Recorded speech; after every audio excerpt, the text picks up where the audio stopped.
Abra sua Bíblia no Salmo de número 128. O Salmo de número 128 é um salmo que, se nós pudéssemos dar um título para ele, o título seria: Feliz o lar onde Deus é honrado. Feliz o lar aonde Deus é honrado. O Salmo 128 diz: Bem-aventurado aquele que teme ao Senhor e anda nos seus caminhos. Pois comerás do trabalho das tuas mãos, feliz serás e te irá bem. A tua mulher será como a videira frutífera aos lados da tua casa. Os seus filhos como plantas de oliveira à roda da tua mesa. Eis assim será abençoado o homem que teme ao Senhor. O Senhor te abençoará desde Sião. E tu verás o homem de Jerusalém e todos os dias da tua vida. E tu verás o bem de Jerusalém em todos os dias da tua vida. E verás os filhos de teus filhos e paz sobre Israel. O livro de Salmo foi e continua sendo como guia devocional, livro de orações, inário do povo de Deus. O livro de Salmo é formado por 150 salmos. E o Salmo 128 faz parte de um grupo, ou por que não dizer de um conjunto de salmos, de 15 salmos, conhecido como o Salmo do caminhante, o Salmo da jornada, o Salmo da estrada, o Salmo de romagem. Por quê? Porque era um dos salmos que as famílias israelitas que iam para Jerusalém, em uma das 3 festas mais importantes, elas iam cantando o Salmo de número 120, 121, 122, até o Salmo 134. As famílias iam cantando estes salmos todas as vezes que a família ia para Jerusalém. Esse salmo, à semelhança do Salmo de número 127, escrito por Salomão, o Salmo 128, não se sabe quem o escreveu. Nós sabemos que é um texto inspirado por Deus, porque está inserido no cânon sagrado. Aquela viagem durava dias, e os judeus iam debaixo daquele sol causticante, e esta mensagem do Salmo servia para motivar, para inspirar, para enchê-los de esperança e de alegria. E este salmo, a semelhança do 127, fala de família. Agora é interessante que o Salmo 127 usa como figura a guerra. E eis que os filhos serão herança do Senhor, e o fruto do ventre o seu galardão, como flechas na mão do guerreiro. Assim os filhos são os filhos da mocidade. Mas no verso 1, se o Senhor não guardar a cidade, em vão vigia a sentinela. Está falando está usando a figura de soldados, de sentinelas, de guerreiros. Porém o Salmo 128 usa a figura do campo, do camponês. E o Salmo começa assim, 128, bem-aventurado, ou seja, feliz aquele que teme ao Senhor e anda nos seus caminhos. É um salmo que apresenta para todos nós o ideal de felicidade bíblica, o ideal de felicidade para um judeu lá no Oriente, um ideal de felicidade. E qual seria esse ideal de felicidade? Ter trabalho, ter esposa, ter filhos, ter uma vida longa e ter netos. Esse era o ideal de felicidade para um judeu naquele tempo. Ter uma lavoura, ter um campo, ter um sítio, ter uma chácara, ter uma fazenda, ter trabalho, ter uma esposa, ter filhos, ter uma vida longa e também poder ver os netos, e verás os filhos dos teus filhos, pais, sobre Israel. Agora preste atenção como começa o Salmo. Feliz aquele que teme ao Senhor e anda nos seus caminhos. Feliz. Mas afinal de contas, qual é o conceito de felicidade? Se eu perguntasse para você hoje, o que é felicidade para você? O que é ser feliz para você? O que é ser feliz para você? Aristóteles disse que a felicidade é o maior desejo dos seres humanos. A felicidade é o maior desejo dos seres humanos. Aristóteles ainda diz que a felicidade é um estilo de vida. Com frequência eu digo para os casais, entre ter razão e ser feliz, escolha ser feliz. Mas o que é ser feliz? Augusto Cury diz, ser feliz é deixar de ser vítima dos problemas e se tornar autor da própria história. Ser feliz é deixar de ser vítima dos problemas e se tornar autor da própria história. É agradecer a Deus a cada manhã pelo milagre da vida. Ser feliz é não ter medo dos próprios sentimentos.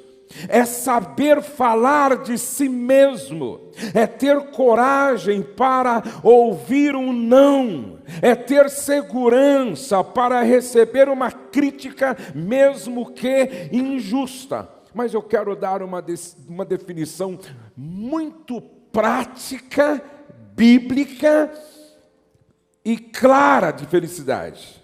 À luz da palavra de Deus, ser feliz é ter paz com Deus, paz consigo mesmo e paz com o próximo. Ser feliz é ter paz com Deus, paz consigo mesmo e paz com o próximo. Se você tiver isso, você pode estar no deserto, você pode estar no vale, você pode estar vivendo qualquer situação adversa.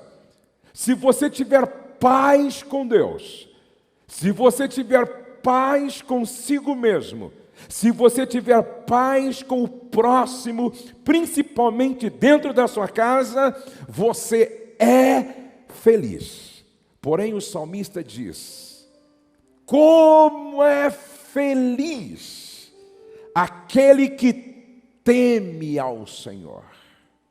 Não é aquele que tem medo do Senhor, mas é aquele que tem um amor que gera respeito pelo Senhor. É aquele que honra a Ele, o reconhecendo como Senhor da sua vida. E porque Ele o reconhece como Senhor da sua vida, o seu prazer é em viver para agradá-lo. Como ele o reconhece, como ele reconhece o Senhor como Senhor da sua vida, o seu prazer é viver para agradá-lo. Nesse sentido, ele teme ao Senhor. Agora a Bíblia diz no verso de número 2: pois comerás do trabalho das tuas mãos, feliz serás e te irá bem. O Salmo diz que o trabalho também gera felicidade.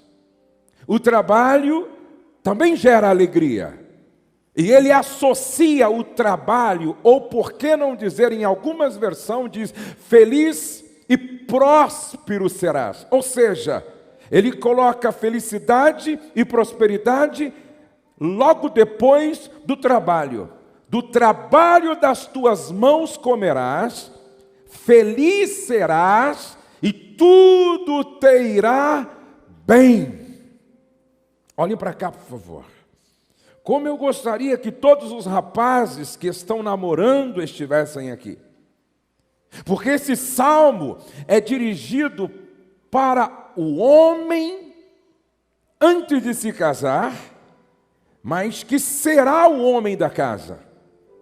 Está falando primeiro com o homem solteiro, logo em seguida vem o homem casado, logo em seguida vem o homem pai, logo em seguida vem o homem avô. Mas primeiro fala com o homem solteiro, mas que está se preparando para casar, porque em seguida diz: a tua esposa, a tua mulher será. Está falando com o noivo, está falando com aquele que está namorando, está falando com aquele que pensa em constituir uma família com aquela com a qual ele já está noivo. E diz assim: do trabalho das tuas mãos comerás. Você não vai comer do trabalho das mãos do sogro. Você não vai comer do trabalho das mãos da sogra. Você não vai comer do trabalho das mãos solidárias da comunidade a que você pertence. Não. Diz: do trabalho das tuas mãos comerás. Preste atenção, homens. A Bíblia coloca o homem no mercado de trabalho. Por quê? Porque o homem tem 3 responsabilidades básicas como líder, cabeça de uma família. Primeiro, a responsabilidade de dar proteção.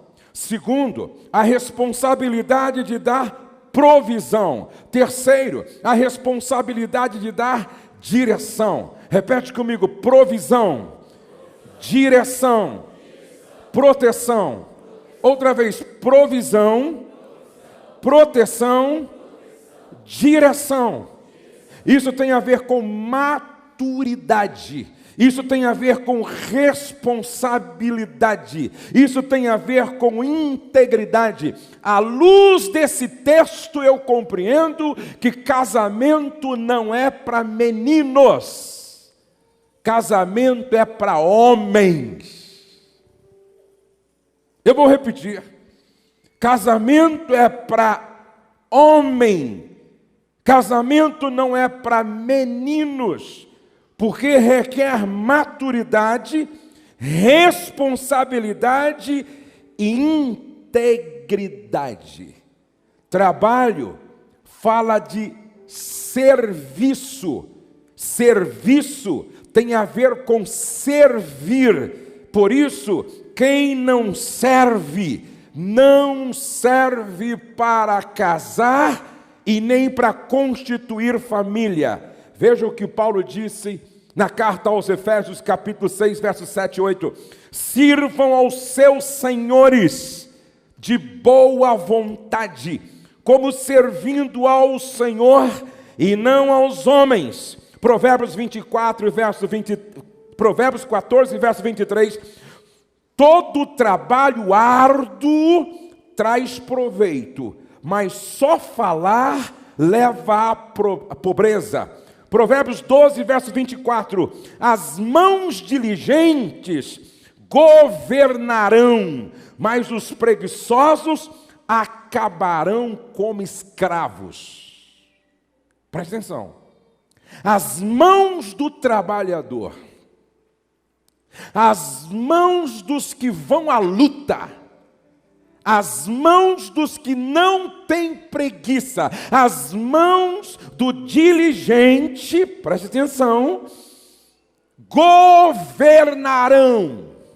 Olha como está escrito na Bíblia a mensagem: o que é proativo, que tem iniciativa própria, que acorda cedo, que vai atrás, que arregaça as mangas, sobressai e se torna líder. Mas o preguiçoso não tem jeito, será dominado. Interessante. Quem inventou o trabalho não foi o diabo. Quem inventou o trabalho não foi Satanás. Trabalho é iniciativa de Deus.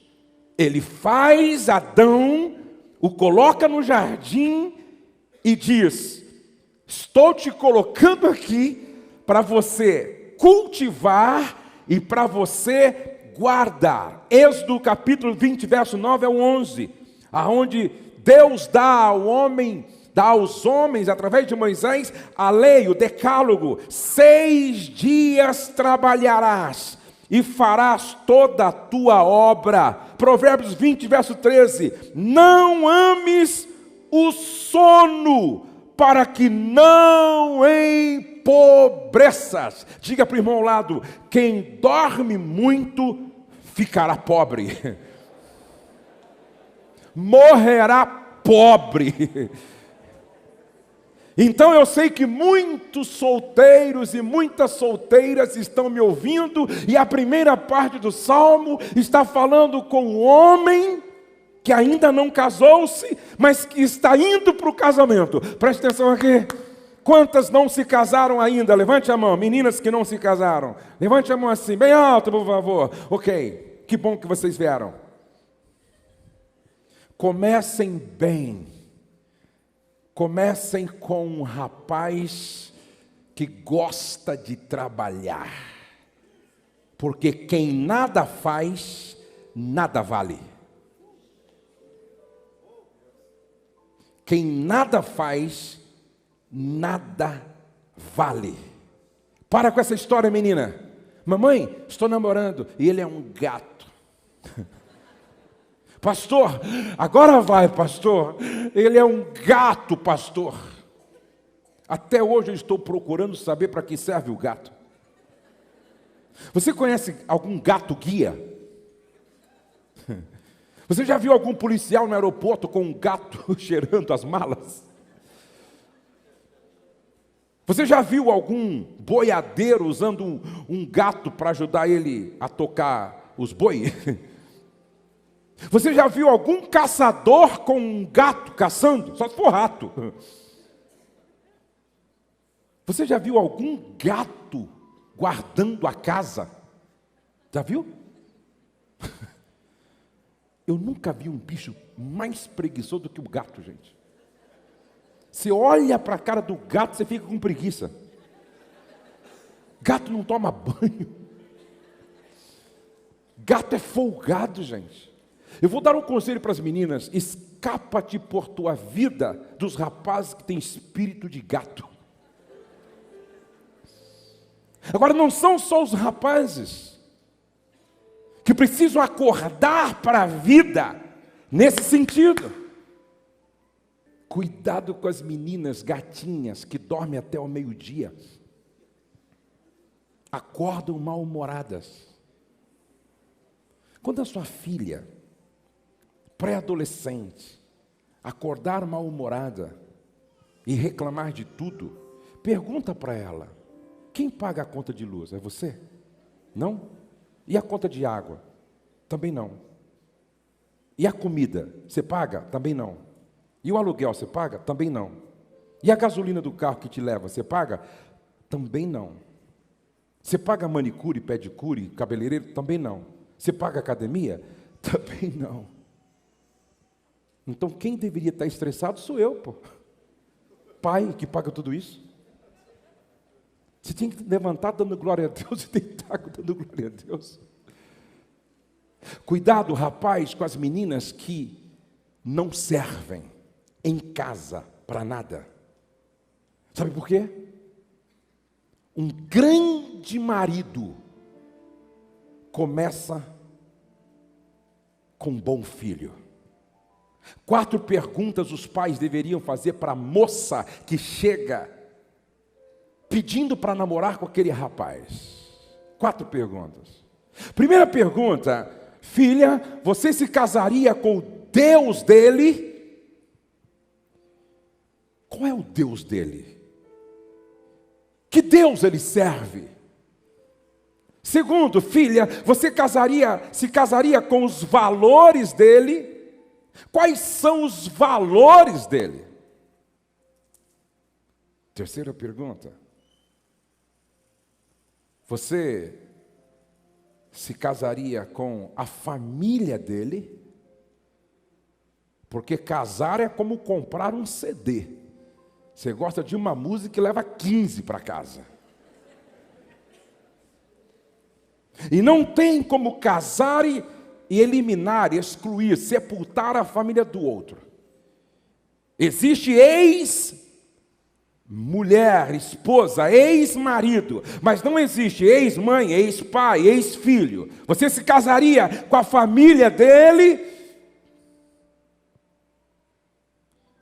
Você se casaria com a missão de vida dele, se é que ele tem? Mais uma quinta pergunta: ele trabalha? Trabalha?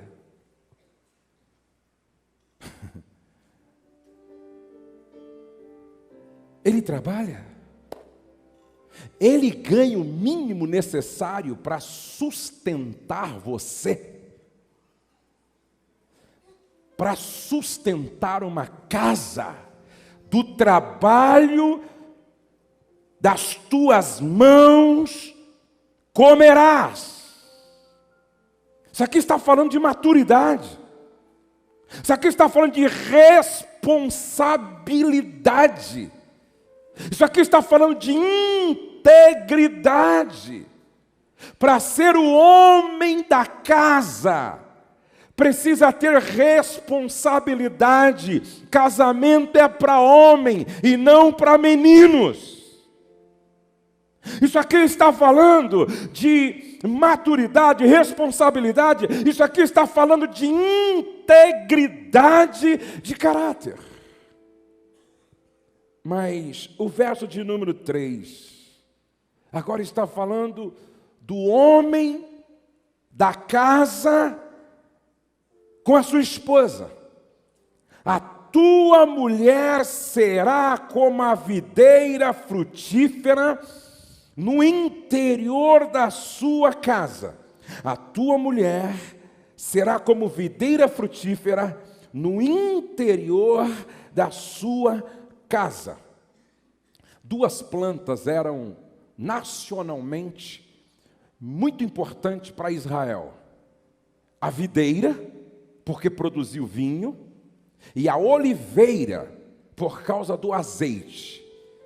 A tua mulher será como uma videira frutífera no interior. Fala daquela parte na tenda, no interior, espaço da mulher. Por isso, amados, é preciso deixar muito claro: a mulher deve se casar se for vocacionada para a casa. Preste atenção. A mulher, a jovem deve se casar se ela tem vocação para ser do lar, mesmo que ajude o marido trabalhando fora, ela precisa gostar da casa, de casa. Precisa gostar de cozinha, precisa gostar de sala, precisa gostar de quarto, precisa gostar de arrumar a casa, de cozinhar, de lavar, de passar, mesmo que tenha condição financeira para pagar alguém para ajudar, ela precisa gostar de casa. Preste atenção que o texto está dizendo assim: olha, a tua mulher será como a videira frutífera no shopping center. Não. No teatro, no cinema, não. No templo, não. Batendo perna na rua, não. A tua mulher será como videira frutífera no interior da sua casa. E por que videira frutífera? Porque vai produzir alegria, gerando filhos. Mas não só nesse sentido. Da videira sai o vinho. E no Salmo de número 104, relaciona o vinho com alegria. Retraduzindo esse texto, a tua mulher será uma fonte de alegria no interior da sua casa. A sua mulher será uma fonte de alegria no interior da sua casa. Uma fonte de alegria como esposa. Uma fonte de alegria como mãe. Não verá os filhos como pragas. Ela não verá os filhos como estorvo. Não verá os filhos como problema. Preste atenção. Todo casal judeu, nessa época, queria ter muitos filhos. A família tinha muitos filhos. 8, 10, 12, 13, 14 filhos. Muitos filhos, por algumas razões. Primeiro, uma mulher que não gerava era tida debaixo de maldição.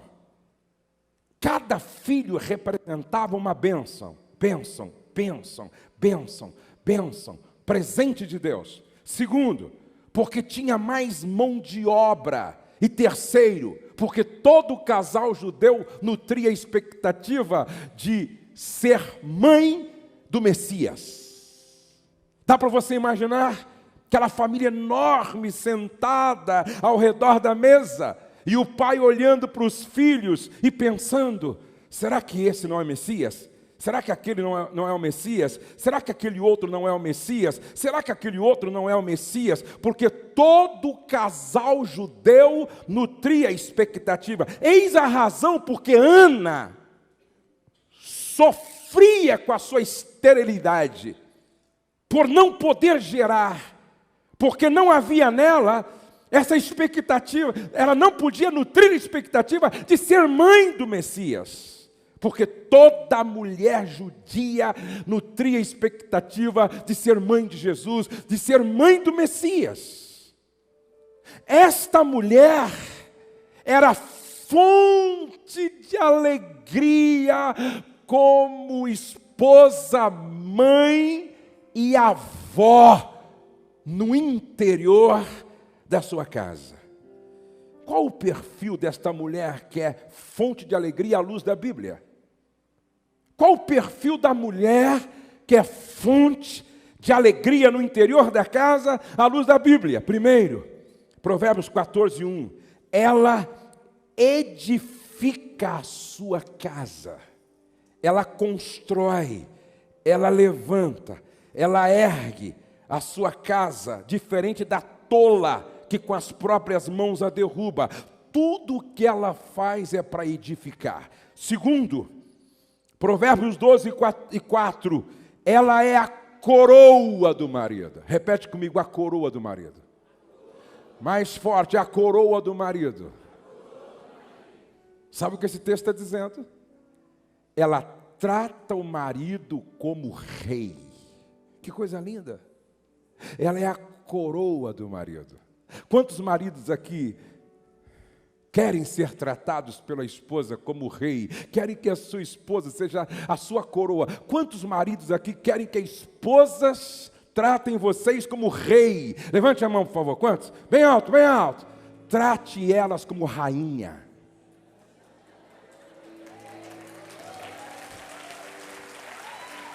É simples assim. Quer ser tratado como rei? Trate a sua mulher como rainha. Agora preste atenção. Essa mulher que é fonte de alegria, ela tem espírito manso e dócil. 1 de Pedro 3 e 4. Manso, calma, serena, tranquila. Ela conta até 10. Se precisar, ela conta até 50. Parece com a sua esposa, né, irmão? 4, Provérbios 31 e 26, diz que ela abre a boca com sabedoria. Uma mulher que abre a boca com sabedoria, ela fala o certo, na hora certa, da forma certa, no lugar certo. Número 5, essa mulher que é fonte de alegria, ela tem autoestima. Cantares capítulo 1, versos 5 e 6, muito interessante esse texto. Ela diz assim, olha, os meus irmãos se revoltaram contra mim e me colocaram para guardar as vinhas deles. E eu fiquei tanto tempo exposta ao sol que a minha pele ficou queimada e escurecida. Porém, olha que coisa linda. Porém, eu continuo bela como as cortinas do templo de Salomão. Você lê o livro de Cantares, você vê algo extraordinário nesta mulher. A sua autoestima, a sua autopercepção. Ela diz assim, eu sou o lírio dos vales e a rosa de Saron. Irmã, a maneira como você se enxerga determina a sua felicidade ou infelicidade. A maneira como você se percebe determina o seu sucesso ou o seu fracasso. A maneira como você se enxerga determina até aonde você irá. Eu vejo mulheres bonitas se achando feias. Essa mulher diz, estou com a minha pele escurecida, porque meus irmãos me fizeram ficar exposta no sol, lá na lavoura, cuidando das vinhas deles. Porém, quando eu me vejo, eu me enxergo tão bela como as cortinas do palácio de Salomão. Como é que você se vê? Eu estava em Londres, ministrando, depois do culto fui almoçar com um grupo de esposas de pastores e pastores. E eu e a Rose vimos lá, né, Rose? Uma esposa de pastor que estava batalhando para emagrecer. E ela tinha já perdido alguns quilos, não é? Só que ainda não estava no peso ideal. Mas ela fazia cada brincadeira com ela mesma. E ela falava de um jeito assim, como sendo a dona da cocada preta. Ela brincando com a sua própria, com o seu próprio peso. E ela se achava, assim, a mais bonita de todas. Eu achei aquilo maravilhoso. Passe a se enxergar como Deus te vê. Quando Deus olha para você, Ele diz, pérola de raro valor. Quando Deus olha para você, Ele diz, você é a menina dos meus olhos. Quando Deus olha para você, Ele diz, você é templo do meu Espírito Santo. Quando Deus olha para você, Ele diz, você é a catedral móvel que transporta a minha glória. Quando Deus olha para você, Ele vê Jesus em você. Por isso, se enxergue como Deus te enxerga. Se perceba como Deus te percebe. E aí, você diz, mas o meu marido, se o teu marido te ama, ele sempre vai olhar para você com as lentes do amor. E essas lentes fazem milagre, gente. Às vezes eu vejo assim algumas irmãs dizendo assim, ó, o marido não é aquela coisa toda, não é? O marido não está com essa corda toda. E eu vejo algumas irmãs falando assim, numa roda, é um gato, não é? É lindo, não é? Olha que maravilhoso. Aí você diz assim, o amor faz milagre. A beleza está nos olhos de quem vê. Preste atenção, a beleza está nos olhos de quem vê. Número 6, Provérbios 31 e 23, essa mulher que é fonte de alegria, ela é a causa do sucesso do marido. Irmã, olhe para cá.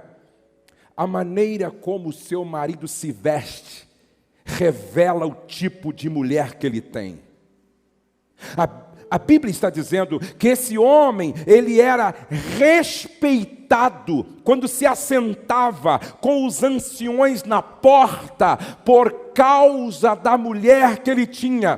Preste atenção, uma mulher sábia se torna a causa do sucesso do marido. Vocês ouviram aqui o Delino dizendo, eu liguei para minha mulher e disse para ela, surgiu uma oportunidade, fico aqui ou não? E a mulher sábia disse, fica. Enviou roupa para ele. Preste atenção, mulher visionária, mulher que enxerga além, mulher que se torna a causa do sucesso do marido, porque é positiva, é otimista. Provérbios 31 e 24, ela é proativa, tem iniciativa. Aqui diz que esta mulher, ela faz roupa, ela vende roupa, ela avalia uma propriedade, ela compra, ela negocia, ela é proativa, ela não espera o marido empurrar ou uma situação catastrófica obrigá-la. Ela toma a iniciativa para fazer as coisas acontecer. Ela não fica apenas reclamando em casa, murmurando, não. 8, ela tem visão positiva do futuro. Provérbio 31, 25, diz que ela ri ao olhar para o futuro. Ela não tem medo da velhice, porque ela sabe que a beleza interior não enruga, a beleza interna não envelhece. Por isso ela olha para frente e dá risada do futuro. Ela não tem medo das rugas, porque ela está envelhecendo de forma inteligente. Efésios 5 e 24, ela exerce missão de apoio. Agora preste atenção, eu quero concluir lendo o último verso. E verás os filhos de teus filhos e pais sobre Israel. Isso é uma profecia. Você crê? Você crê que há promessas nesse salmo aqui? Faça assim com a sua mão, por favor. Faça assim. O Senhor te abençoará. Eu vou repetir. O Senhor te abençoará.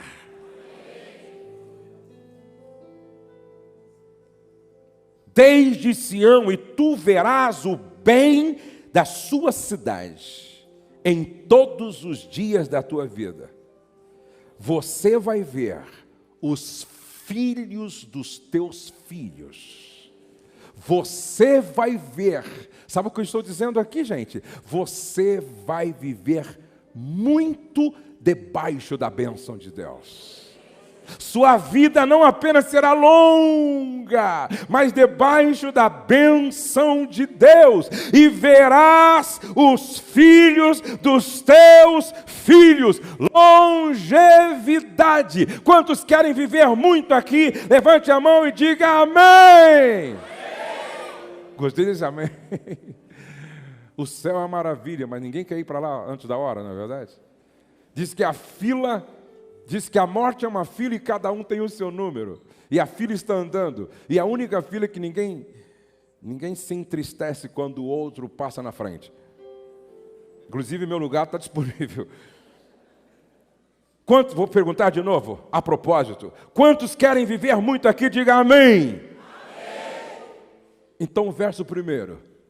Tema o Senhor e anda nos seus caminhos. Primeiro conselho, quer viver muito? Tema o Senhor e anda nos seus caminhos. Segundo conselho, durma bem. Quantas horas você está dormindo por noite? Ah, pastor, eu durmo 3, 4 horas por noite. Muito pouco. Você tem que dormir pelo menos 7 horas por noite. Salmo de número 127 e verso 2 diz assim: inútil vos será levantar de madrugada, repousar à tarde, comer o pão de dores, pois assim ele aos seus amados, ele dá ele aos seus amados o sono.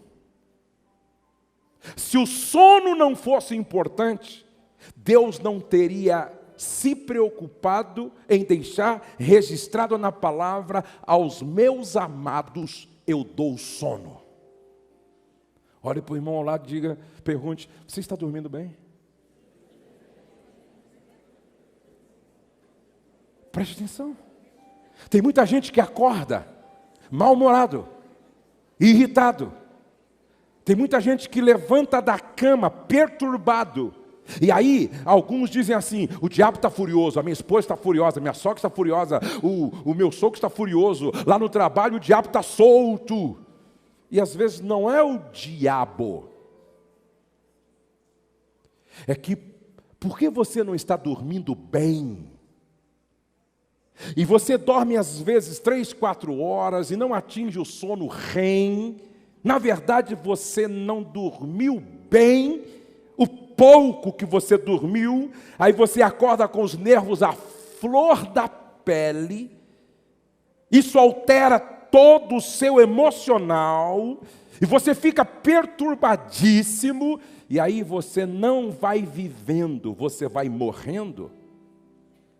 Terceiro conselho: se alimente de forma inteligente. O que você vem comendo? O que você vem bebendo? Nós somos o resultado também daquilo que nós comemos. Nós somos também o resultado daquilo que nós bebemos. Qual a qualidade da sua alimentação? Já te falaram que quanto mais colorido for o prato, mais saudável ele é? Já te falaram que refrigerante é veneno, faz mal para a saúde, altera o pH do seu sangue? Já te falaram que a gente precisa tomar, no mínimo, 3 litros de água por dia? Já te falaram que alimentar-se bem é cuidar do templo do Espírito Santo? Quarto conselho: medite na palavra de dia e de noite. A Bíblia diz em Josué capítulo 1 e verso 8, Josué, medita neste livro de dia e de noite, porque fazendo isto, farás prosperar o teu caminho. Quinto e último conselho para viver muito, Efésios 6, verso 2 e 3, honra teu pai e tua mãe, para ter longa vida e vida longa próspera. Olha para cá. Um dia eu ouvi um filho dizer para mim: eu não converso com a minha mãe há 3 anos. Preste atenção. Esse filho pode ser enterrado pela mãe. A Bíblia garante vida longa para filhos que honram os pais. A desonra pode encurtar meu tempo de vida. E não só encurtar meu tempo de vida, mas fazer com que a minha vida seja não próspera, seja uma vida desgraçada, porque é uma vida que não conta com a graça de Deus.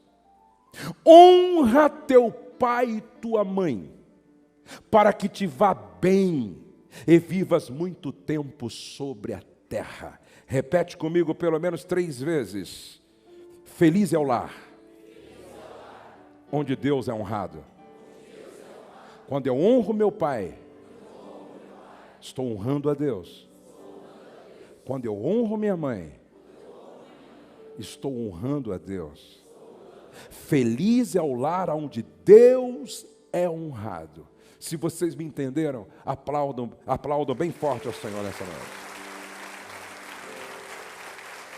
Vamos ficar de pé na presença de Deus.